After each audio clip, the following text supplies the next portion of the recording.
ಹಿರಿಯ ಹಾಸ್ಯ ನಟ ಸರಿಗಮ ವಿಜಿ ಕೊನೆಯುಸಿರೆಳೆದಿದ್ದಾರೆ. ಅನಾರೋಗ್ಯದಿಂದ ಆಸ್ಪತ್ರೆಯಲ್ಲಿ ಹಿರಿಯ ನಟ ನಿಧನರಾಗಿದ್ದಾರೆ. ಕೆಲ ದಿನಗಳ ಹಿಂದೆ ಆಸ್ಪತ್ರೆಗೆ ದಾಖಲಾಗಿದ್ರು ಹಾಸ್ಯ ನಟ ಸರಿಗಮ ವಿಜಿ. ಅನಾರೋಗ್ಯದಿಂದ ಬಳಲ್ತಾ ಇದ್ರು. 76 ವರ್ಷ ವಯಸ್ಸಾಗಿತ್ತು ಅವರಿಗೆ. ವಯೋಸಹಜವಾಗಿ ಕೂಡ ಅವರಿಗೆ ಆರೋಗ್ಯ ಸಮಸ್ಯೆಗಳು ಕಾಡ್ತಾ ಇತ್ತು. 76 ವರ್ಷ ವಯಸ್ಸಾಗಿತ್ತು. ಬಹಳಷ್ಟು ಸಿನಿಮಾಗಳಲ್ಲಿ ಅಭಿನಯಿಸಿದ್ದಾರೆ. ಹಾಸ್ಯ ಪಾತ್ರಗಳನ್ನು ಬಹಳ ಅದ್ಭುತವಾಗಿ ನಿರ್ವಹಿಸಿದ್ದಾರೆ. 76 ವರ್ಷ ಆಗಿತ್ತು ಅವರಿಗೆ. ಬಹು ಅಂಗಾಂಗ ವೈಫಲ್ಯದಿಂದ ಕೂಡ ಅವರು ಬಳಲ್ತಾ ಇದ್ರು ಅನ್ನುವಂಥ ಮಾಹಿತಿ ಸದ್ಯ ಲಭ್ಯ ಆಗ್ತಾ ಇರುವಂಥದ್ದು. 1:30ಕ್ಕೆ ವಿಜಿಯವರ ಪಾರ್ಥಿವ ಶರೀರವನ್ನು ಮನೆ ಬಳಿ ತರೋದಕ್ಕೆ ಕುಟುಂಬಸ್ಥರು ಈಗ ಸಿದ್ಧತೆಯನ್ನು ಮಾಡಿಕೊಳ್ತಾ ಇದ್ದಾರೆ. ಕಳೆದ ಕೆಲವು ದಿನಗಳಿಂದ ಸರಿಗಮ ವಿಜಿಯವರು ಆಸ್ಪತ್ರೆಯಲ್ಲೇ ದಿನ ದೂಡುವಂತಾಗಿತ್ತು. ಒಂದಾದ ಮೇಲೊಂದು ಅವರಿಗೆ ಆರೋಗ್ಯ ಸಮಸ್ಯೆಗಳು ಕಾಡ್ತಾ ಇದ್ದಿದ್ರಿಂದಾಗಿ ಕಫ ಹೆಚ್ಚಾಗಿದ್ದರಿಂದ ನ್ಯೂಬೋಲೈಸೇಷನ್ ಕೂಡ ಮಾಡಲಾಗಿತ್ತು ಅವರಿಗೆ. ನಿರಂತರವಾಗಿ ಲಂಗ್ಸ್ಗೆ ನೀರು ತುಂಬಿಕೊಳ್ತಾ ಇತ್ತು ಅಂತ ಸದ್ಯ ಗೊತ್ತಾಗ್ತಾ ಇರುವಂಥ ಮಾಹಿತಿ. ಮಲ್ಟಿಪಲ್ ಆರ್ಗನ್ ಡ್ಯಾಮೇಜ್ ಆಗಿ ಈ ರೀತಿಯಾದಂಥ ಸಮಸ್ಯೆಯಾಗಿತ್ತು. ಈ ಮಲ್ಟಿಪಲ್ ಆರ್ಗನ್ ಡ್ಯಾಮೇಜ್ ಇದೆಯಲ್ಲ, ಈ ರೀತಿಯಾದಂಥ ಸಮಸ್ಯೆಗಳಾದಾಗ ಬಹಳ ಕಷ್ಟ. ನೀವು ಒಂದಕ್ಕೆ ಚಿಕಿತ್ಸೆ ಕೊಟ್ಟರೆ ಮತ್ತೊಂದು ಸಮಸ್ಯೆ ಆರಂಭ ಆಗಿರುತ್ತೆ. ಬಹು ಅಂಗಾಂಗ ವೈಫಲ್ಯದಿಂದ ಅವರು ಬಳಲ್ತಾ ಇದ್ರು. ಮಹಾಲಕ್ಷ್ಮಿ ಲೇಔಟ್ನ ನಿವಾಸಕ್ಕೆ ಪಾರ್ಥಿವ ಶರೀರವನ್ನು ತರಲಾಗುತ್ತೆ ಅನ್ನೋ ಮಾಹಿತಿ ಇದೆ.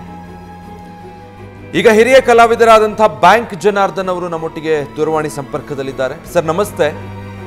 ನಮಸ್ಕಾರ. ಬ್ಯಾಂಕ್ ಜನಾರ್ದನ್ ಸರ್, ಸರಿಗಮ ವಿಜಯ್ ಅವರನ್ನ ಕಳ್ಕೊಂಡಿದೀವಿ. ಮತ್ತೊಬ್ಬ ಕಲಾವಿದರು ಅಗಲಿದ್ದಾರೆ. ತುಂಬಾ ಅನ್ಯಾಯ. ನಾನು ಅವನು ಬಹಳ ಆತ್ಮೀಯ ಸ್ನೇಹಿತರು. ನಾವು ಅವನು ಯಾವುದೇ ಸಿನಿಮಾ ಮಾಡ್ಲಿಲ್ಲ, ಅಸೋಸಿಯೇಟ್ ಡೈರೆಕ್ಟರ್ ಆಗಿ ನಾನು ಇರ್ತಾ ಇದ್ದೆ. ಪ್ರತಿ ವಾರ 2 ಇಲ್ಲ 3 ಸರಿ ಫೋನ್ ಮಾಡ್ತಾನೆ ಇದ್ವಿ ನಾವು. ಇತ್ತೀಚೆಗೆ ಅವ್ರು ಫೋನ್ ಬಂದಿಂದ 2-3 ದಿವಸ ಯಾಕೆ ಅಂತ ಗೊತ್ತಾದಾಗ ಈ ಮೆಸೇಜ್ ಅಲ್ಲಿ ಏನೇನೋ ಬಂತು. ಅದಕ್ಕೆ ಫೋನ್ ಮಾಡಿದೆ ಮನೆಗೆ. ಇಲ್ಲ ಆಸ್ಪತ್ರೆಯಲ್ಲಿ ಇದ್ದಾರೆ, ಚೇತರಿಸ್ಕೋತಾ ಇದ್ದಾರೆ ಅನ್ನೋ ಸುದ್ದಿ ಬಂತು. ಅವಾಗ ನಾನು ಪರವಾಗಿಲ್ಲ ದೇವರು ಕಾಪಾಡ್ಲಿ ಅಂದ್ರೆ, ಆದರೆ ವಿಧಿ ಏರೋಯ್ತು. ಅವನು ಪ್ರಖ್ಯಾತವಾಗಿರೋದೇ ಸಂಸಾರದಲ್ಲಿ ಸರಿಗಮ. ಎಲ್ಲೇ ಹೋದ್ರು ಸರಿಗಮ ವಿಜಿ ಅಂತ. ಹೌದು. ಆ ಸಂಸಾರದಲ್ಲಿ ಸರಿಗಮ ಹಾಸ್ಯ ನಾಟಕ ಪ್ರತಿ ಯುಗಾದಿಗೆ ಆಡೋರು. ಯುಗಾದಿಗೆ ಆಡಿ ಬರ್ತಕ್ಕಂಥ ಪ್ರೇಕ್ಷಕರೆಲ್ಲ ಬೇವು ಬೆಲ್ಲ ಕೊಡೋರು. ಆ ನಾಟಕದಲ್ಲಿ ಆ ನಾಟಕದಲ್ಲಿ ಉಮಾಶ್ರೀ ಅವರು, ನಾನು, ಸುಧಾ ನರಸಿಂಹರಾಜು, ಶ್ರೀದೇವಿ, ರೇಖಾದಾಸು ಎಲ್ಲ ಪಾಠ ಮಾಡಿದ್ವಿ. ವೇದಿಕೆ ಕಾರ್ಯಕ್ರಮದಲ್ಲಿ ನಾನು, ಟೆನ್ನಿಸು, ಡಿಂಗ್ರಿ ಎಲ್ಲರೂ ಸೇರಿ ಜೊತೆಗೆ ಪಾಠ ಮಾಡಿದ್ವಿ. ಒಳ್ಳೆ ವ್ಯಕ್ತಿ, ಮತ್ತೆ ಒಳ್ಳೆ ಅಸೋಸಿಯೇಟ್ ಡೈರೆಕ್ಟ್ರು ಅವರು. ವಿಜಯ ರೆಡ್ಡಿ, ಸೋಮಶೇಖರ್, ಆಮೇಲೆ ಓಂ ಪ್ರಕಾಶ್, ಇಲ್ಲೇ ಇನ್ನು ಕೆಲವು ಡೈರೆಕ್ಟರ್ ಅಸೋಸಿಯೇಟ್ ಕೆಲಸ ಮಾಡೋರು. ಅಸೋಸಿಯೇಟ್ ಕೆಲಸ ಮಾಡಿದಾಗ ಕನ್ನಡ ಕಲಾವಿದನೇ ಕರೆದು ಕೆಲಸ ಕೊಡ್ತಾ ಇದ್ರು ಅವರು. ಅಂತ ಒಂದು ಮಹಾ ವ್ಯಕ್ತಿ.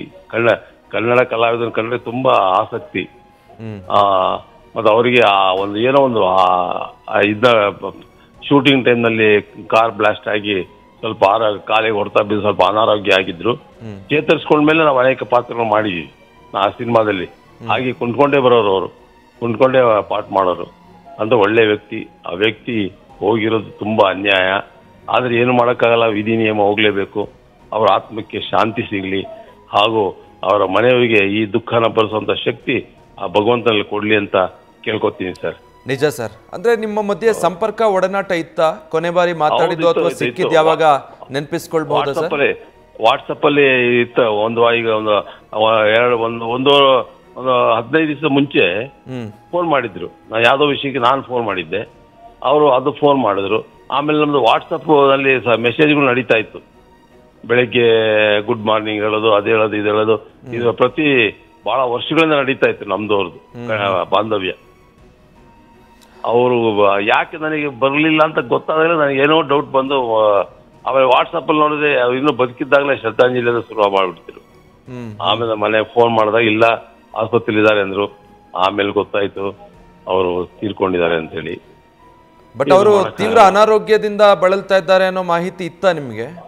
ಹೌದೌದು ಇತ್ತು. ಮತ್ತೆ ನಾವು ಅವರಿಗೆ ಅನಾರೋಗ್ಯ ಆಗಿದ್ದ ಟೈಮಲ್ಲೂ ಸಹ ನಾವು ಶೂಟಿಂಗ್ ಮಾಡಿದ್ವಿ. ಅವ್ರು ಕುಂತ್ಕೊಂಡೇ ಬರೋರು.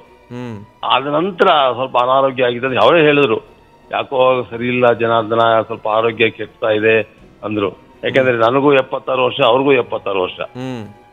ನಾ ಹೇಳಿದೆ ಏನ್ ಮಾಡಕ್ಕಾಗುತ್ತಪ್ಪ, ವಯಸ್ಸಿಗೆ ತಕ್ಕಂತೆ ಇರ್ಬೇಕು ನಾವು ಅಂತ ಹೇಳಿ ಅಷ್ಟೊಂದು ವಿಚಾರ ವಿನಿಮಯ ಮಾಡ್ಕೊಳ್ತಾ ಇದ್ವಿ. ಇವತ್ತು ನನ್ನ ಒಬ್ಬ ಉತ್ತಮ ಸ್ನೇಹಿತನ ಕಳ್ಕೊಂಡು ದುಃಖ ನನಗೆ ತುಂಬಾ ಆಗ್ತಾ ಇದೆ ಸರ್. ಇನ್ಯಾರಪ್ಪ ನನಗೆ ಮಾತಾಡ್ತಾರೋ, ಇನ್ಯಾರ ಸಂದೇಶ ಕಳಿಸೋರು ಅನ್ನೋ ತರ ಆಗೋಗ್ಬಿಟ್ಟಿದೆ. ಅವರ ಆತ್ಮಕ್ಕೆ ಶಾಂತಿ ಸಿಗ್ಲಿ ಸರ್. ಸರ್, ನೀವೆಲ್ಲ ಸಮಕಾಲೀನರು. ಹೌದೌದೌದು. ಈಗ ವಿಜಯ್ ಅವರನ್ನ ಕೇವಲ ಹಾಸ್ಯ ನಟ ಅಂತ ಹೇಳಲಿಕ್ಕೆ ಬರಲ್ಲ. ಇಲ್ಲ ಇಲ್ಲ ಇಲ್ಲ, ಅತ್ಯುತ್ತಮ ಕಲಾವಿದ ಜೊತೆಗೆ ನಿರ್ದೇಶಕರು ಕೂಡ ಹೌದು. ಹೌದೌದು. ಪರಿಪೂರ್ಣವಾಗಿ ನೀವು ಸರಿಗಮ ವಿಜಯ್ ಅವರನ್ನ ನೋಡಿದ್ದ ರೀತಿ ಆ ಬಗ್ಗೆ ಹೇಳೋದಾದ್ರೆ, ನಾನು ಇಂಡಸ್ಟ್ರಿ ಬಂದಾಗ ಟೈಗರ್ ಪ್ರಭಾಕರ್ ಜೊತೆ ಬಹಳ ಒಡನಾಟ ಮತ್ತು ಹೊಸ ಡೈರೆಕ್ಟರ್. ನಾನು ಫಸ್ಟ್ ಬಂದಾಗ ಬ್ಯಾಂಕ್ ನಲ್ಲಿ ಇದ್ದೆ. ನಾನು ಅವಾಗ ಇನ್ನು ಬ್ಯಾಂಕ್ ನಲ್ಲಿ ಕೆಲಸ ಮಾಡ್ತಾ ಇದ್ದಾಗಲೇ ಅವ್ರ ಕೇಳಿದೆ. ಅವ್ರು ಹೇಳ್ತಾ ಇದ್ರು, ಅವರು NGF ನಲ್ಲಿ ಇದ್ರು, ಮಂಜು ವಿಜಿ ಕಂಪ್ನಿಲಿ. ಅವಾಗ ಮಾತಾಡ್ಕೋತಾ ಇದೀಯಪ್ಪ, ಸೇರಿದಾಗ ಏನಪ್ಪ ನಮ್ಮ ಭವಿಷ್ಯ ಏನು ಚಿತ್ರರಂಗದಲ್ಲಿ ಇದೆಯೋ ಇಲ್ಲ ನಮ್ಮ ಕೆಲಸದಲ್ಲೇ ಇದೆಯಾ ಅಂತ ನಾವು ಮಾತಾಡ್ಕೊಳ್ತಾ ಇದ್ವಿ. ಆದ್ರೂ ಏನೇ ಆಗ್ಲಿ ಕೆಲಸ ಬಿಡಬೇಡ ಅಂತ ಅವರು ಹೇಳ್ತಾ ಇದ್ರು. ನಾನು ಹೇಳ್ತಾ ಇದ್ದೆ, ಹೌದು ಮರ ಒಳ್ಳೆ ಸಂಬಳ ಬರುತ್ತೆ, ಯಾಕೆ ಬಿಡ್ತೀಯ ಅಂತ. ಕೊನೆಗೆ ಅವ್ರಿಗೆ ವಾಲಂಟರಿ ಟ್ರೀಟ್ಮೆಂಟ್ ತೊಗೊಂಡ್ರು, ನಾನು ವಾಲಂಟರಿ ಟ್ರೀಟ್ಮೆಂಟ್ ತೊಗೊಂಡೆ. ಆದರೂ ಪ್ರತಿ ಸಂದೇಶ ನಡೀತಾ ಇತ್ತು ನಮ್ಮ ವಾಟ್ಸಪ್ಪಲ್ಲಿ. ಅವ್ರ ಅನಾರೋಗ್ಯದಲ್ಲಿ ಇದ್ರೂ ಸಹ ಹೇಳ್ಕೊತಾ ಇದ್ದೆ ನನ್ನ ಹತ್ರ, ನಿಮಗೆ ಹುಷಾರಿಲ್ಲ. ನಾನು ಹೇಳ್ಕೊತಾ ಇದ್ದೆ, ನನಗೂ ಹುಷಾರಿಲ್ಲಪ್ಪ ಅಂದ್ರೆ ನಾವು ವಿನಿಮಯ ಮಾಡ್ಕೊತಾ ಇದ್ವಿ. ನಮ್ಮ ಕಷ್ಟ ಸುಖ ದುಃಖಗಳನ್ನೆಲ್ಲ ವಿನಿಮಯ ಮಾಡ್ಕೊಳ್ತಾ ಇದ್ವಿ. ಅಂತ ವ್ಯಕ್ತಿ ನಿಜವಾಗ್ಲೂ ಹೋಗಿದ್ದು ತುಂಬಾ ಅನ್ಯಾಯ. ಏನು ಮಾಡೋಕ್ಕಾಗಲ್ಲ ಸರ್. ನಾವಿದ್ದೀವಿ, ಅವ್ರು ಹೊರಟೋಗ್ಬಿಟ್ರು. ನೋಡೋಣ ದೇವ್ರು ಏನು ಮಾಡ್ತಾನೆ ಅನ್ನೋದು. ಅವ್ರ ಆತ್ಮಕ್ಕೆ ಶಾಂತಿ ಸಿಗಲಿ ಅಂತ ನಾನು ಹೇಳ್ತೀನಿ ಸರ್. ನಿಜ. ಧನ್ಯವಾದ ಸರ್ ನ್ಯೂಸ್ ಫಸ್ಟ್ ಜೊತೆ ಮಾತನಾಡಿದ್ದಕ್ಕೆ. ಬ್ಯಾಂಕ್ ಜನಾರ್ದನ್ ಅವರು ಮಾತಾಡ್ತಾ ಇದ್ರು. ಸರಿಗಮ ವಿಜಯ್ ಅವರ ಆತ್ಮೀಯ ಸ್ನೇಹಿತ, ನಿರಂತರವಾಗಿ ನಾವು ಸಂಪರ್ಕದಲ್ಲಿ ಇರ್ತಾ ಇದ್ವಿ. ಬಟ್ ಇತ್ತೀಚೆಗೆ ಅವ್ರಿಗೆ ಆರೋಗ್ಯ ಸಮಸ್ಯೆ ಬಹಳ ಕಾಡ್ತಾ ಇತ್ತು. ಅದನ್ನು ಹೇಳ್ಕೊಂಡಿದ್ರು ಕೂಡ ನನ್ನ ಬಳಿ. ಇತ್ತೀಚೆಗೆ ಯಾಕೋ ಮೇಲಿಂದ ಮೇಲೆ ಆರೋಗ್ಯ ಸಮಸ್ಯೆಗಳು ಕಾಡ್ತಾ ಇದೆ ಅನ್ನೋ ಆತಂಕ ಅವರನ್ನು ಕಾಡ್ತಾ ಇತ್ತು. ಬಟ್ ವಯೋಸಹಜವಾಗಿ ಆ ಸಮಸ್ಯೆಗಳು ವಯಸ್ಸಿನಲ್ಲಿ ಬರುವಂಥದ್ದು. 76 ವರ್ಷ ವಯಸ್ಸಾಗಿತ್ತು. ಹೀಗಾಗಿ ಆಸ್ಪತ್ರೆಗೆ ದಾಖಲಾಗಿದ್ರು ಅನ್ನೋ ಮಾಹಿತಿ ಇತ್ತು. ಕಳೆದ 1-2 ದಿನದಿಂದ ಸಂಪರ್ಕಕ್ಕೆ ಸಿಕ್ಕಿರಲಿಲ್ಲ. ಹೀಗಾಗಿ ಮನೆಯವರನ್ನು ವಿಚಾರಿಸಿದಾಗ ನನಗೆ ಈ ಮಾಹಿತಿ ಗೊತ್ತಾಯಿತು. ಬಹಳ ದುಃಖ ತಂದಿರುವಂಥ ವಿಚಾರ ಅಂತ.